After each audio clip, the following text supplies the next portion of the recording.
Okay, so I'd like to introduce our next speaker, Benjamin Grant, who is a city planner and urban designer who just recently moved on from the organization SPUR, and he is going to share with us, I think, a really hopefully inspirational story from San Francisco and related to Ocean Beach. Thank you. Hi, everyone. Thanks for having me today. Can you hear me? Yes, we can. Great. All right. I am going to share my screen here. All right. Can you all see that? We can all see it. Looks great. Great. I apologize for the gremlins. So my name is Ben Grant. I'm actually, this is technically inaccurate because I've recently left SPUR after 12 years working there as the Urban Design Policy Director, most recently. But I wanted to share with you a project that I've been working on for most of my time there at SPUR. That is one of the earlier examples of a local climate adaptation project that is actually moving towards implementation. And that is the Ocean Beach Master Plan. So what I'm going to do is kind of run you through a summary of that project. And then Claire Mooney, who invited me to do this, asked me also to think a little bit about kind of how the impossible becomes possible and how the sort of space of possibilities in making change around climate adaptation in particular can move, and just offer some lessons learned from Ocean Beach and some other emerging examples to try to kind of embed this in today's conversation. Most of you probably know Ocean Beach. It's part of the Golden Gate National Recreation Area, 3.5 miles of sandy beach along San Francisco's open ocean coast. And many of you may be aware of some of this, but anybody that's working on adaptation planning and certainly thinking about an environment like TAM or the Marin open space and adaptation landscape, you understand that one of the biggest challenges is the jurisdictional issues. And Ocean Beach is no exception. In fact, it's about as thorny as they get. There's a lot of different agencies that are responsible for one aspect or another of Ocean Beach, which is why SPUR ended up getting involved. Because there was no one agency or entity that was responsible for thinking about the whole of Ocean Beach, it was very difficult to articulate a vision and bring everybody along. So the late Brian O'Neill, the superintendent of the Golden Gate National Recreation Area at the time, suggested that SPUR get involved as kind of a third-party convener. We're a research and advocacy organization around planning and policy. So named us in a grant to the Coastal Conservancy, which is the state's sister agency to the Coastal Commission, the grant-making agency, and along with the National Park Service and the San Francisco Public Utilities Commission, they funded the planning process with SPUR in that convening role. And just to give you a little bit of a rundown of the complexities of the jurisdictional situation, the beach itself is part of GGNRA. The California Coastal Commission has regulatory purview over the whole area because it's part of the coastal zone. The SFPUC, the Public Utilities Commission, runs a big complex of wastewater infrastructure that's right along the coast in this area that also does a really important job protecting coastal water quality. SF Rec Park, the Parks Department, actually owns the Great Highway, the road along Ocean Beach. It's not a typical city road. It's more like a park road. It's a legacy of the fact that Ocean Beach was a city park before it was handed over to GGNRA. The U.S. Army Corps of Engineers annually dredges a marine shipping channel through the Golden Gate that has a big impact on the coastal dynamics that shape the beach. Public Works is responsible for protecting city infrastructure, et cetera, et cetera. I mean, there's a whole morass here. If you're not super familiar with the area, here it is. We're looking west is to the top of your screen. Some of the familiar elements in that area, the San Francisco Zoo, which is a tenant of rec park, the Oceanside treatment plant and pump station, which are big elements of that infrastructure system. And then some of the major open space assets that adjoin this area and present a tremendous opportunity to integrate all of this. Lake Merced, Golden Gate Park, the existing trail along the middle part of the Great Highway, which is heavily used, and then connecting north to Land's End, the Presidio, and beyond. So it's an amazing set of open space assets with these very important functional elements, sometimes not visible to the user. And in thinking about the challenge that really got us going at Ocean Beach, it really boils down to erosion, quite severe erosion. So this is the area in the Clean Water Program that built that wastewater infrastructure. This is the same area in 2010 and again in 2012. So this is not a someday problem. This is a right now problem. And if you've been down, particularly to the south end of Ocean Beach in recent years, you can see that it is really eroding rapidly, really degrading beach conditions, et cetera. And then one of the things that drives this erosion is these episodic winter storms, especially in El Nino years. And the winter of 2009-10, we had a really powerful El Nino that resulted in 40 feet of bluff recession in a single season in some locations. And then importantly, the city's response, which was to dump boulders on the beach. And this was really just the action of last resort under an emergency declaration with no long-term plan in place as to how to respond to erosion as it occurred. This landed the city in hot water with the Coastal Commission, as you might imagine. That's not their preferred method of adapting to erosion along the coast. When the city went, having permitted these under an emergency permit, when the city went to revise their permits and extend this armoring, this is called a revetment. The Coastal Commission said, no, we've seen this movie before. You need to go develop a long-term strategic plan and come back to us and tell us how you're going to get these rocks off the beach and adapt in a more sensitive manner. And that was frankly the best thing that ever happened to the Ocean Beach Master Plan, because we were already underway at that point. This is 2011. And this really put some urgency put a regulatory hammer over the need for a long-term vision.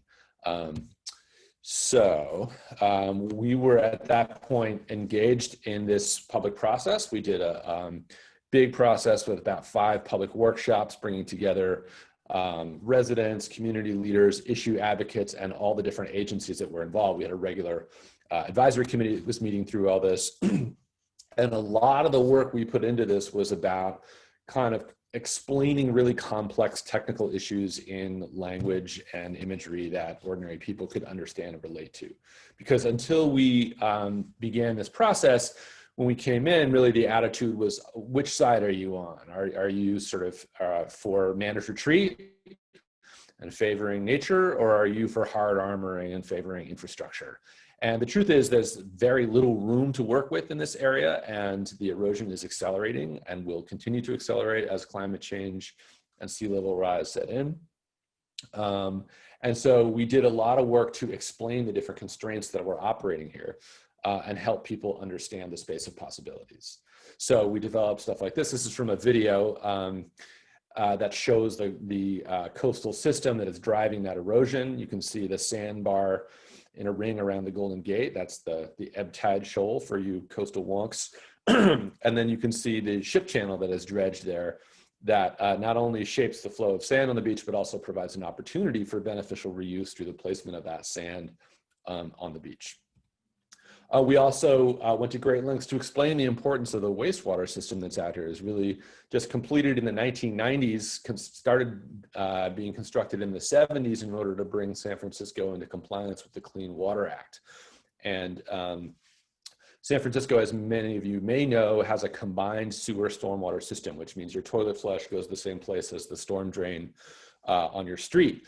And what that means is that it does a great job of mitigating runoff pollution. So the stormwater gets treated through the system, but it also can get overwhelmed in extreme wet weather conditions. And this system was built to reduce the number of discharges of polluted water into the ocean, which it has done from an average of 60 to 70 per year before the system to about 7 times per year today. So it's tremendously successful in terms of protecting coastal water quality, but it's in a very hazard-prone location because it is designed to be at the edge of the city on the coast. So it drains by gravity to the pump station, which you see here, that black box on the right-hand side, from which it's pumped uphill to the oceanside treatment plant through that white force main, and then after treatment, 4.5 miles out to deep ocean. But this blue line is the most important component from the standpoint of the Ocean Beach Master Plan, because that's the Lake Merced Tunnel.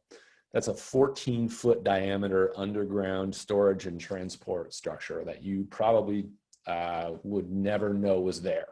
But it is designed as this massive structure in order to fill up with runoff in wet weather conditions, to hold that runoff until it can be treated through the system and thus prevent these kinds of discharges. That structure underneath the Great Highway is the element that is the most exposed to coastal erosion. So through this process, we were able to come up with the Ocean Beach Master Plan, which included these 6 key moves, 6 big recommendations. And we've been focused primarily on the first 2, which is really the heart of the erosion problem and the heart of our approach to solving it. But I did want to note key move number 3 as well, which we'll come back to a little bit later, which is reduce the width of the Great Highway to provide amenities and manage retreat. But the bulk of our implementation over the past 8 years now since this plan was published has been really about the south end of Ocean Beach, where the erosion is the most acute. And the basic concept is take the north-south traffic that it uses the Great Highway along the coast, reroute that traffic behind the zoo via Sloat and Skyline, and use the space gained along the coastline to do a much more adaptive process of managing coastal erosion, including a lot of managed retreat, removal of the roadway and parking lots, and the introduction of a beautiful roadless coastal trail that provides a great new open space asset to the city of San Francisco, as well as providing a key connection between some of those other elements. So for the first time, that would allow somebody to start in Land's End and go all the way to Lake Merced and Fort Funston, without ever having to be in traffic. So in terms of cyclists and pedestrians and families with kids, a much, much safer and more connected open space network. These are just some of those conceptual visuals we came up with to kind of explain the concepts. You can see that Lake Merced tunnel under the middle of the road there.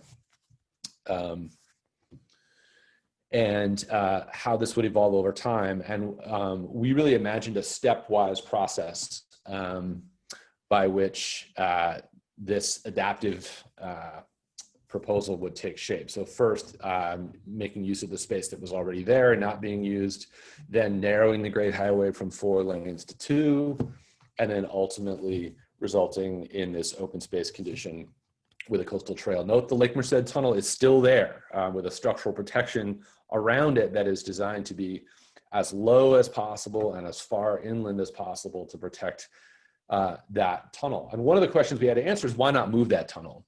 And there was a lot of going around with advocates and with the PUC on kind of the economics of that. And the main problem with that is not only would it cost in the hundreds of millions of dollars to do that, but there are other elements of that wastewater infrastructure immediately behind it. So you could do this enormous process of relocating that one structure, and then you'd be into the same problem again pretty shortly thereon. So this is the compromise we came to, that we would pursue managed retreat of the road and the parking, protect that tunnel in place, and then create a new coastal open space. So when we finished this Ocean Beach Master Plan, it was really just a vision document. It didn't have the force of law or policy because it was conceived of and developed by SPUR, which is a nonprofit organization. So it was really relying on the goodwill and participation of the community and the different agencies that were involved. But then we set out to do, we figured if we just left at that point, it would just gather dust on a shelf.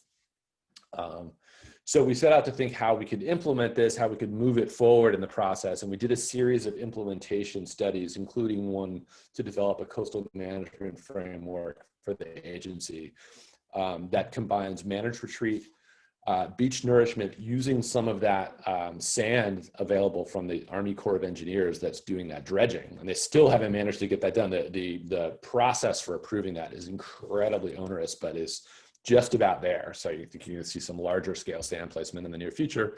And then finally, the low profile structural protection placed basically underground, although you'll see it varies in terms of being exposed.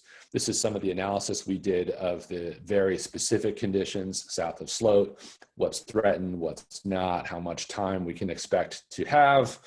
Also doing some structural analysis of that pipe. What would it take to make it safe? And how much can we shrink the footprint of what we might need in order to processes? And you can see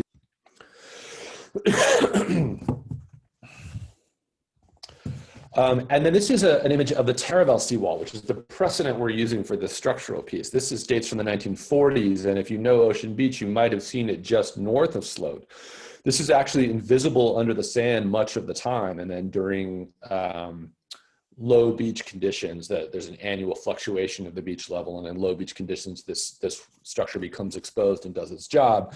But it's quite low in elevation, and it's designed to allow coastal processes to more or less happen around it, or to minimize its disruption of coastal processes and allow those natural processes to continue. And this is what we have in mind for the structure that would protect the Lake Merced Tunnel. This is the really wonky slide, but it's really here just to kind of express what it takes to move something like this forward. Because there are a lot of steps. You can't just sort of say, this is the beautiful picture of the vision we have in mind, go do it. First of all, we are always very keen to situate the work that we have done in the community efforts that came before us, the Ocean Beach Task Force and the Ocean Beach Vision Council under the previous mayors, Mayors Brown and Newsom, and to really frame what we were doing as picking up that work that really sounded the alarm about erosion at Ocean Beach, but didn't necessarily have a way forward. And then you can see the master plan, and then the implementation studies that we did, studying the traffic impacts of that change to the roadways, studying the coastal management, and then presenting open space designs. And then there was a really important process in sort of mending fences with the Coastal Commission, because if you recall, the city was out of compliance with the Coastal Act, and wanted to sort of get back in the good graces of the Coastal Commission and get on a good footing for this long-term vision. So the city was able to put together a 6-year interim permit with the Coastal Commission that allowed them to pursue softer measures like placing sand and placing sandbags over a 6-year period without going back to the Coastal Commission for a permit for every single action. And that was one of the problems, was that the city had to get in line in order to get a permit to adapt to erosion as it was happening, and ended up having to go to an emergency footing again and again. And as one advocate put it early in the process, it's not an emergency if you know it's going to happen. And so this was about saying, okay, we're going to commit to using only softer measures. We're not going to place any more rocks on the beach. And in exchange, you're going to give us this 6-year permit to manage this process adaptively. And at the end of that 6 years, which is 2021, we're going to come back to you with a long-range plan. I apologize, there's a chainsaw in the background. Hopefully you can still hear me. We're going to come back to you with a plan that implements a long-term vision and enables us to remove the armoring, the boulder revetments from the beach. So that really set the stage for the process we're in right now. During that time period, the PUC has been working to implement the Ocean Beach Master Plan. And has taken it through their internal process. And the PUC has also kind of really taken this on as the lead agency because it's their infrastructure that's threatened. a really important piece of this is only about a month ago, the PUC issued a notice of preparation for an EIR for the bigger, longer term project of closing the road, removing the revetments, installing the protective structure, and creating that new open space. So it's a very exciting moment. The big long-term vision in the Ocean Beach Master Plan 10 years later is coming to fruition, which is very exciting. I would say one frustrating aspect of this whole implementation thing is we found it very, very difficult working among the different agencies to successfully implement short-term interim solutions, some of the stuff that I showed in that sequence of images. It proved almost as difficult as doing the long-term stuff. And because there are so many different projects happening in a very limited amount of space, that's one thing I wish could have gone better. But big picture, this significant managed retreat and adaptation process is moving ahead, is formal policy. Oh, and I should say, sorry to mention one more wonky thing on this, is the local coastal program amendment, which is a key step, number 6, where in the city of San Francisco updated their local coastal program, which is the coastal plan for the city that is approved by the Coastal Commission. And San Francisco's was terribly out of date, hadn't been updated since the mid 80s. Updating that was the formal process by which the Ocean Beach Master Plan vision became city policy in a legally binding sense. So from the standpoint of getting from a vision to real action on the ground, that was probably the most significant step. This just shows the local coastal program, the coastal zone boundary. This is the map from the original document, which is still the thing, still the legally binding map as defined in the Coastal Act. And this is just some imagery of that sand placement in the near term. This isn't even the really large scale. This is the interim efforts, which are trucking sand from the north end of the beach where it's accumulating to the point of being a management headache, down to the south end of the beach where it can improve erosion resilience and safety conditions and aesthetic conditions. We know that this will wash away. In fact, this has already washed away. This is some years old, but it's a sacrificial protection that allows the shoreline to be in a better condition for longer as the erosion plays out. And this is some of the imagery of the trail connection. This is the end of the Great Highway, where we're introducing a new parking lot, new access to Fort Funston trails, with the GGNRA is working on, and then a new crossing, which does not exist today, to the Lake Merced Trail, which is immediately across Sunset there. Yeah, this is one of the key linchpins to connecting all those different open spaces. So I mentioned we were going to come back to key move 3, which is reduce the width of the Great Highway to provide amenities and managed retreat. When we first put the Ocean Beach Master Plan forward, we had this idea of, you can see number 3 there on the map, of using more of that Great Highway for recreational uses. And I'll tell you, this landed like a lead balloon in the community. People did not like it. They were really worried about traffic congestion. They were like, you're coming for our cars. I use this as a bypass road, et cetera, et cetera.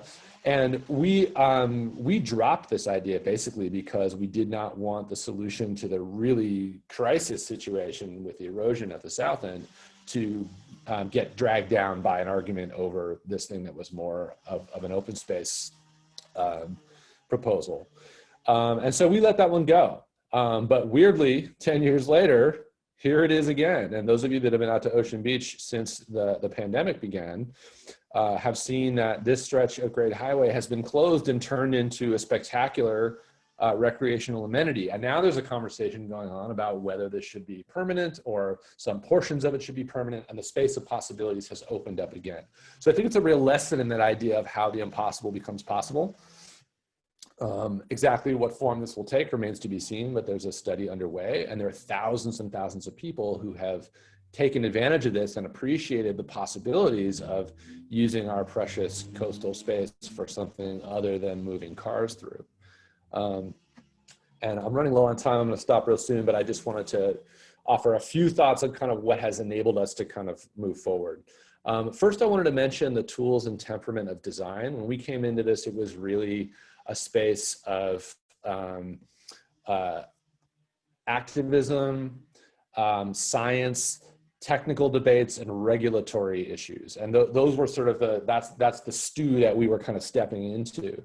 And that tends to be fairly conflict oriented and quite dry in terms of the public imagination. But what design could bring to this is this idea that there's a way forward that will result in solving as many different problems as possible and creating the best possible outcome for all the users, and something wonderful to inspire and to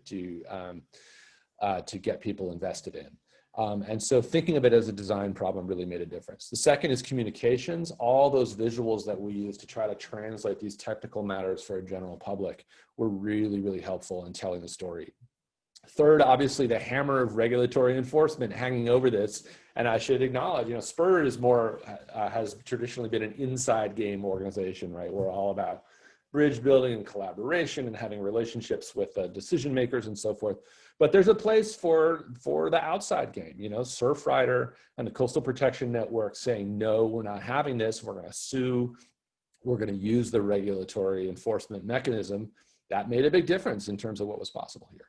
And then, of course, a push from Mother Nature. This is not a problem we can just ignore, because that erosion keeps coming and keeps coming.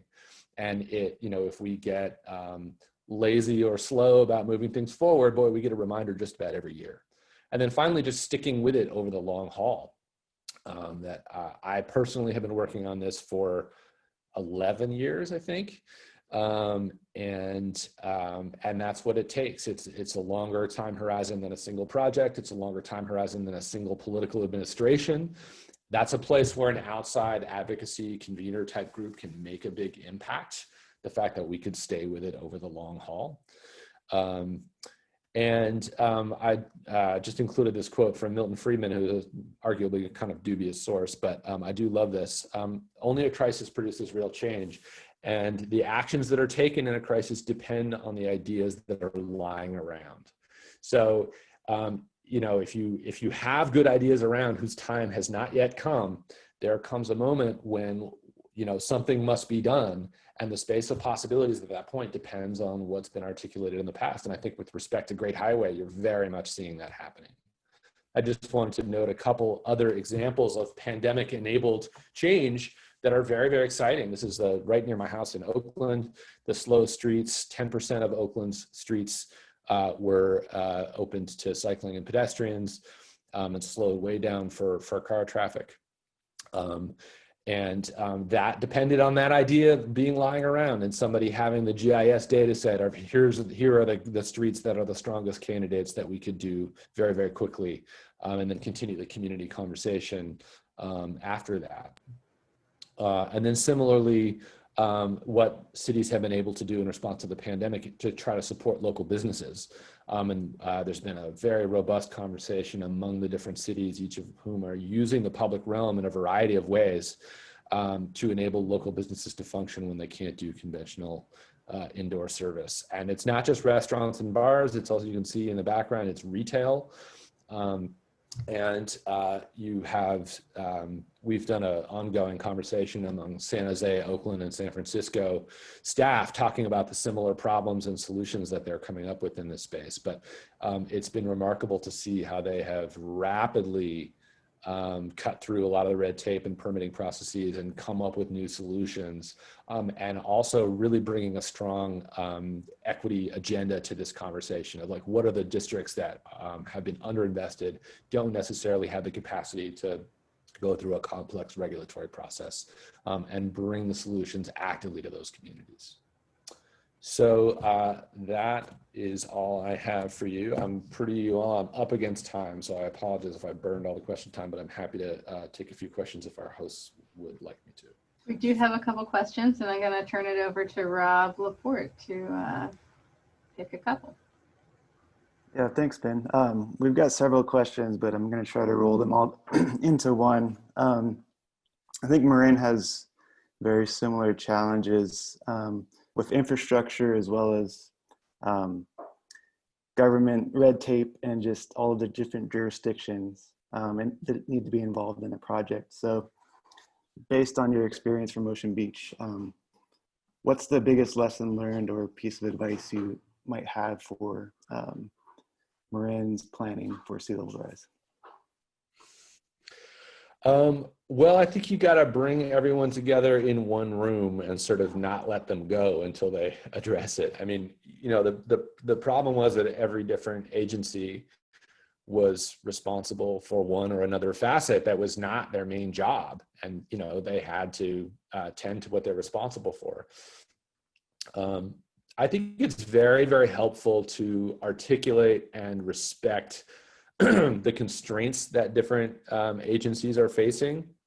So we may want agency X to get much more involved in climate adaptation, but they may be, you know, on a shoestring budget trying to provide critical services to the public in a totally different arena, and they overlap with this particular adaptation issue in this one small area. Or they may have a legal or regulatory constraint that really limits what they can do.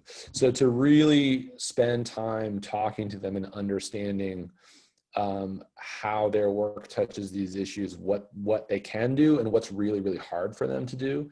It doesn't mean that you're not going to ask them to do more. It just means that your ask is going to be a lot more respectful and a lot more meaningful.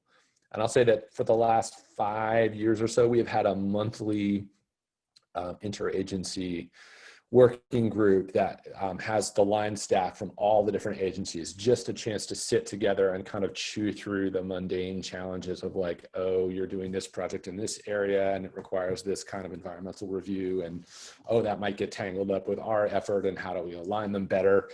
And just making sure that everybody is in constant communication is really important. And then finally, I think having that North Star vision, having an exciting idea that people want to see happen, gives you the opportunity to make different actors and different agencies into winners. You know, everybody wants to be part of something that makes the world a better place, and that does positive work in this new space of adaptation, and everybody's making it up as they go along, right? This is quite new and quite daunting and scary.